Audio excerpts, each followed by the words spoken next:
ಪ್ರತಿನಿತ್ಯ ಹಗಲು ರಾತ್ರಿ ಎನ್ನದೇ ಜನಸಂಚಾರದ ಬೇಲೂರು ಮುಖ್ಯ ರಸ್ತೆಯ ಜೆಪಿ ನಗರಕ್ಕೆ ತೆರಳುವ ಮೂಡಿಗೆರೆ ರಸ್ತೆಯ ಎರಡು ಇಕ್ಕೆಲೆಯಲ್ಲಿ ಗಿಡ ಪೊದೆಗಳಿಂದ ಆವರಿಸುವ ಮೂಲಕ ಜನರು ಭಯದಿಂದ ಓಡಾಡುವ ಪರಿಸ್ಥಿತಿ ಬಂದಿದೆ. ತಕ್ಷಣವೇ ಸಂಬಂಧಪಟ್ಟವರು ಗಮನ ಹರಿಸಬೇಕು, ಇಲ್ಲವಾದರೆ ಹೋರಾಟ ಅನಿವಾರ್ಯವೆಂದು ಜೆಪಿ ನಗರದ ನಿವಾಸಿಗಳು ಎಚ್ಚರಿಕೆಯನ್ನ ನೀಡಿದ್ದಾರೆ.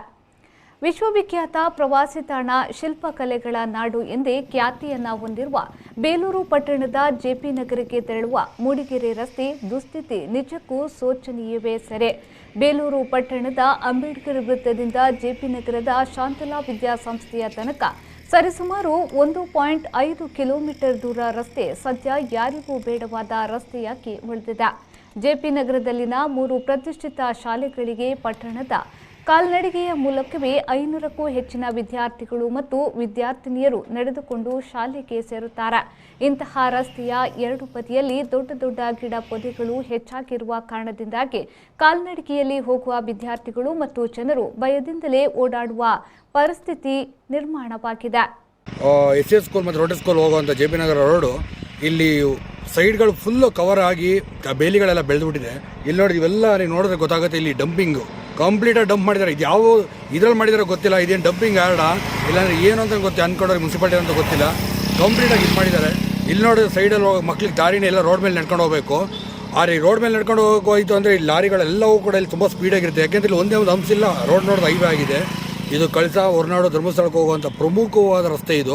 ಇಂಥ ರಸ್ತೆಯಲ್ಲಿ ನಮ್ಮ ಮುನ್ಸಿಪಾಲಿಟಿಯವರು ಇಷ್ಟೊಂದು ಅವೈಜ್ಞಾನಿಕವಾಗಿ ನಡ್ಕೊತಿದ್ದಾರೆ ಅಂತಂದರೆ, ಇನ್ನು ಸ್ವಲ್ಪ ದಿನ ಅವತ್ತೊಂದು ದಿನ ಇಲ್ಲಿ ಮ್ಯಾನುವಲ್ಗಳು ಹೊಡೆದೋಗಿ ಅಲ್ಲೂ ಬೇರೆ ಗೊಚ್ಚೆಗುಂಡಿ ಎದ್ದು ತಿರುಗ್ತಾ ಇತ್ತು. ಅದು ರೆಡಿ ಮಾಡಿದ್ರೆ ಒಂದು 2 ತಿಂಗಳು ಆದಮೇಲೆ ಮಾಡಿದ್ದಾರೆ. ಈ ಕೂಡಲೇ ಈ ಮುನ್ಸಿಪಾಲಿಟಿಯ ಮುಖ್ಯಾಧಿಕಾರಿಗಳು ಹಾಗೆ ಅಧ್ಯಕ್ಷಗಳು ಇದನ್ನು ಸಂಬಂಧಪಟ್ಟಂಥ ಅಧಿಕಾರಿಗಳೆಲ್ಲ ಬಂದು ಈ ಡಂಪಿಂಗ್ ಯಾರ್ಡ್ ಅದೇನಿದೆ ಮಣ್ಣು ಇವೆಲ್ಲ ತೆಗೆದು ಮಸೀದ್ ಬೆಳೆದು ಎಸ್ತಿ ಈ ಸೈಡ್ಗಳದ್ದು ಬೇಲಿ ಎಲ್ಲ ಕ್ಲಿಯರ್ ಮಾಡಿ ಮಕ್ಕಳಿಗೆ ನಡೆದುಕೊಂಡು LKG ಇಂದ 10th ಗಂಟೆ ಇಲ್ಲಿ ನಡ್ಕೊಂಡು ಹೋಗುವಂಥ ಮಕ್ಕಳುಗಳು ಇರ್ತಾವೆ. ಇಲ್ಲಿ ಆ ಮಕ್ಕಳುಗಳಿಗೆ ತೊಂದರೆ ಮಾಡ್ತಿದ್ದಾರೆ. ಆ ಮಕ್ಕಳು ರೋಡ್ ಮೇಲೆ ಬಂದು ಯಾರನ್ನ ಹೆಚ್ಚು ಕಡಿಮೆ ಹೇಳಿದ್ದೀರ ಜೀವ ಹೋದ್ಮೇಲೆ ಬಂದುಬಿಟ್ಟು ಸ್ಟೇಟ್ಮೆಂಟ್ ಕೊಡ್ಕೊಂಡು ಕೂತ್ಕೊಂತೀರ ಇಲ್ಲಿ. ಈ ಕೂಡಲೇ ಇವನ್ನೆಲ್ಲ ಸರಿಪಡಿಸ್ಕೊಂಡು ಹೋಗಲಿಲ್ಲ ಅಂತಂದರೆ ನಾಳೆ ದಿನ ನಮ್ಮ ಪ್ರವೀಣ್ ಶೆಟ್ಟಿ ಬಣ್ಣ ಕರ್ನಾಟಕ ರಾಜ್ಯದಿಂದ ಉಗ್ರವಾದ ಹೋರಾಟ ಮುನ್ಸಿಪಾಲಿಟಿ ಮುಂದೆ ಮಾಡ್ತೀವಿ. ಅಷ್ಟಕ್ಕೆ ನಾವು ಸುಮ್ಮನೆ ಇರಲ್ಲ. ಮತ್ತು ಎಲ್ಲ ರೀತಿ ಕೂಡ ಇದಕ್ಕೆ ಸಂಬಂಧಪಟ್ಟ ಅಧಿಕಾರಿಗಳೆಲ್ಲ ಬರಬೇಕು. ಹಾಗೆ ಡಂಪಿಂಗ್ ಯಾರ್ಡ್ ಯಾರೇ ಇದಕ್ಕೆ ಸಂಬಂಧಪಟ್ಟ ಮಣ್ಣುಗಳು ಹಾಕಿದ್ದಾರೆ ಅವರಿಗೆಲ್ಲ ಸರಿಯಾದ ಪೆನಾಲ್ಟಿ ಮುನ್ಸಿಪಾಲಿಟಿ ವಿಧಿಸಬೇಕು. ಹಾಗೆ ಏನಾದರೂ ಇದು ಯಾವುದನ್ನು ಕೂಡ ಸರಿಪಡಿಸದೆ ಹೋದಲ್ಲಿ ಇದೇ ಥರ ಮತ್ತೆ ನಿರ್ಲಕ್ಷ್ಯ ತೋರಿಸದಲ್ಲಿ ನೇರವಾಗಿ ಮುನ್ಸಿಪಾಲಿಟಿಗೆ ಮುತ್ತಿಗೆ ಹಾಕ್ತೀವಿ. ನಾಳೆ ಹೊತ್ತಿಗೆ ನಮ್ಮ ಸಂಘಟನೆ ಕಡೆಯಿಂದ ಈ ಕೆಲಸವನ್ನು ಮಾಡೇ ಮಾಡ್ತೀವಿ.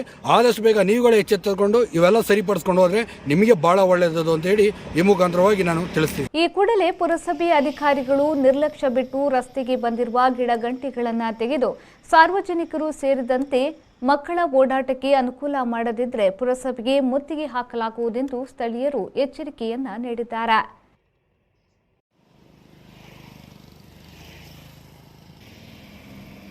ದಿನೇಶ್ ಬೆಳ್ಳಾವರ, ವಿ4 ನ್ಯೂಸ್, ಬೇಲೂರು.